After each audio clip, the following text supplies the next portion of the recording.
lifetime? In this video, I'm going to be helping you answer that question by following this very simple and user-friendly technique that involves 3 steps for identifying the essential nature of your core evolutionary work in this lifetime. We will be looking at one example of a birth chart, which you can then use to apply the same technique to your own birth chart.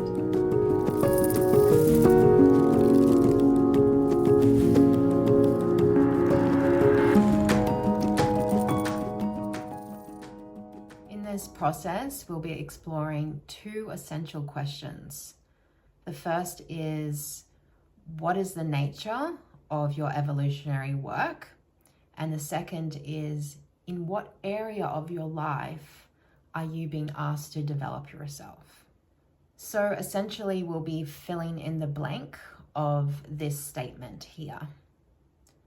The most characteristic area of my evolutionary work in this lifetime is developing, fill in the blank, in the area of fill in the blank. So let's dive into the first step of this 3-step process.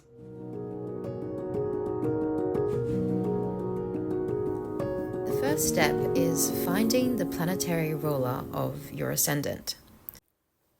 Your ascendant is located on the left-hand side of the horizontal plane. As you can see from this chart, the ascendant is located at 28 degrees Virgo.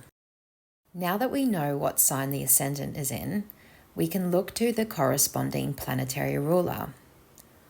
For Virgo, the corresponding planetary ruler is Mercury. If you have a different ascendant, use this chart to know which is your planetary ruler. In this particular chart, Mercury is the ruler, which primarily governs right speech.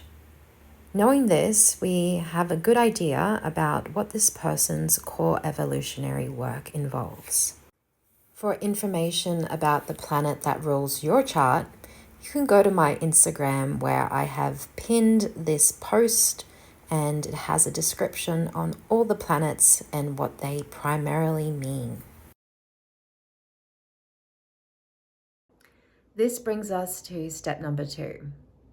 Looking to the sign of your chart's planetary ruler. In this chart, we can see that the ruler, Mercury, is in the sign of Aquarius. So Aquarius is going to flavor the nature in which Mercury communicates. You will also notice that Mercury is located in the 5th house. This speaks to the second question of what area in our life we are expected to develop. Amongst other things, in the 5th house, we learn to develop creative self-expression and all attitudes that are connected to the quality of Leo. So going back to our original statement, knowing what we know about Mercury and the 5th house, the statement would sound something like this. The most characteristic area of my evolutionary work in this lifetime is developing conscious communication in the area of heart-centered self-expression. So that's the most distilled statement that we could encapsulate in this process, from looking at our ascendant, the ascendant's planetary ruler, and the house of the planetary ruler, and the sign the planetary ruler is in.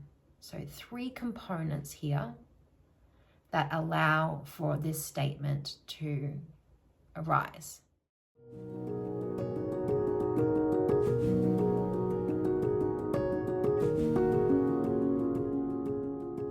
So before I talk about the aspects, I want to make one really important acknowledgement, and that is Mercury is conjunct the Sun. So essentially, the Sun is solarizing, it is shining the light on Mercury, it is making it extra potent. So this Mercury is like a Mercury on steroids. It's highly illuminated, and it's essentially the sun is shining a spotlight on Mercury. So we have a supercharged Mercury conjunct the sun, and now the other aspects are going to illuminate more details around the nature of that Mercury being expressed. Here we have Chiron in Cancer in the 10th house, forming a quincunx. Then we have the moon forming a trine. Then we have Jupiter forming another trine, although this is a weak trine. Mars forming a strong square. And finally, we have the asteroid Ceres forming a strong sextile. So to keep this video short, I'm just going to be taking us through two aspects. Otherwise, we would be here for an hour talking about them. This is the complex nature of astrology. It opens up many doors and many conversations for deeper inquiry. These two aspects, they're going to give you an example of the sort of depth that you can uncover through having an astrology reading.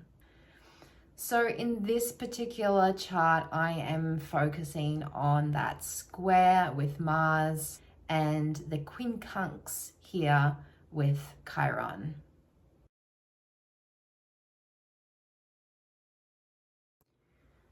Now with Mercury in a square with Mars in Taurus in the 8th house, there appears to be some challenge or tension around how to speak truthful words, confronting truths in a way that is kind, that is not aggressive or forceful. The nature of Mars is, it can be forceful and more selfish, more egotistical in its motives.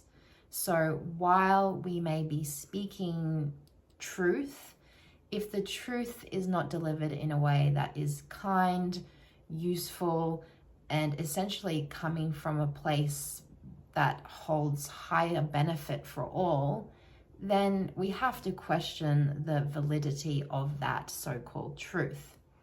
So this square is suggesting that a part of this person's evolutionary path is to tidy up the way that they're speaking, so they're not projecting or accusing or speaking in a harsh or divisive way that is not helpful and actually creates a lot of obstruction and unnecessary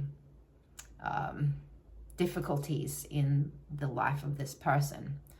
So communication needs to be harmonious, it needs to be kind, it needs to be delivered in a way that is very mindful and respectful, while not undermining the truth of what is being said. So there's artistry here, and Taurus is what is the sign Mars is in.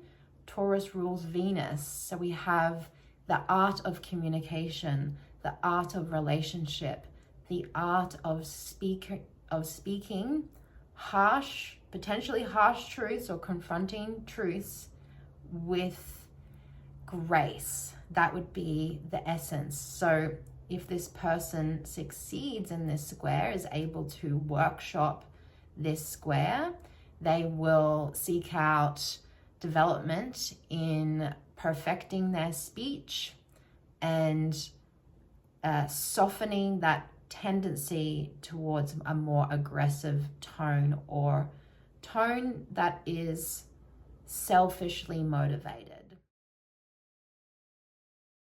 Unlike a square that holds a lot of tension and generally makes itself very visible in our life, we experience directly this tension, and we have to consciously workshop these issues to relieve the tension. We have a quincunx, which is very different in its energy. There's still tension, there's still incompatibility, yet it's more subtle. It's arising in the mental planes, and we have to be very vigilant to be able to see its effects. We all know that the personality changes, but the personality changes through evaluation, through inquiry, through self-questioning. And so this is the nature of the quincunx. We learn through time, through awareness. It's a process where we're monitoring and reevaluating and then applying the new improved methods over time. So with this in mind, the quincunx here from the planetary ruler, again, Mercury to Chiron in the 10th house, is suggesting that there's some deeper wounds around speaking that aren't available in the conscious mind, but they're, again, internalized. They're residing in the subconscious, in the recess of the mind. So we can assume this is how the world is, but we are assuming from an obscured perception, or it's like looking through a pond that has just been stirred up or had pebbles thrown in it. The pond is not able to reflect the sky because it's being disturbed. So again, we're getting a little bit more information around what's important for this person. So the same theme is arising: integrity of speech, speaking ethically, responsibly, having a strong moral conscience is the themes relating to this quincunx in Chiron in the 10th house.